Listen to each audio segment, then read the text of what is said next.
There's a major reform in the law coming which will transform the way many housing associations work, with some of them taking on the role of lead developer.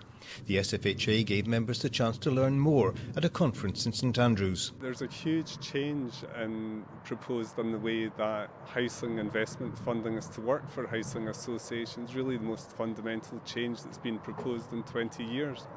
We were delighted that Bill Barron, who heads up the investment reform team at the Scottish Government, is here to talk to our members about the proposals and allow them to begin the debate just ahead of the formal consultation. We're looking to establish a network of lead developers across Scotland who will be able to take a more strategic view and a more long-term view, and government will be prepared to commit to funding these lead developers for a 5-year period so that they'll be able to develop stronger relationships with lenders, with developers, with local authorities and indeed with the government. There are arguments that say that particularly at this time we need to strengthen our risk management, strengthen our specialism in financial management and treasury management, and this is just the right time to do that.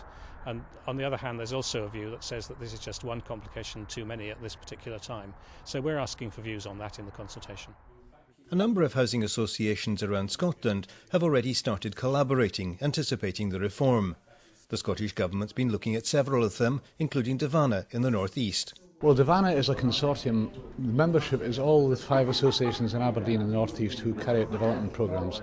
We think Davana is an excellent model for lead development because in effect the consortium of associations which we represent are the entire population, the housing population of the North East of Scotland. Therefore Davana is already in a position to deliver what the North East requires in terms of social housing. We've given a lot of thought to the processes and models that would give the best way to give strength and opportunity to the housing association sector in Scotland and build on it. And we're asking for views on that. The model we're putting forward proposes a mixed economy and a gradual evolution process towards the establishment of lead developers, which could go faster in some parts of the country than in others. But yes, we're asking for views on all the detailed proposals that we're putting forward. The importance of this conference was to make sure that all associations were properly informed ahead of the consultation. We want them to be as well informed about the proposals as possible. That's why we ran jointly with the government pre-consultation seminars.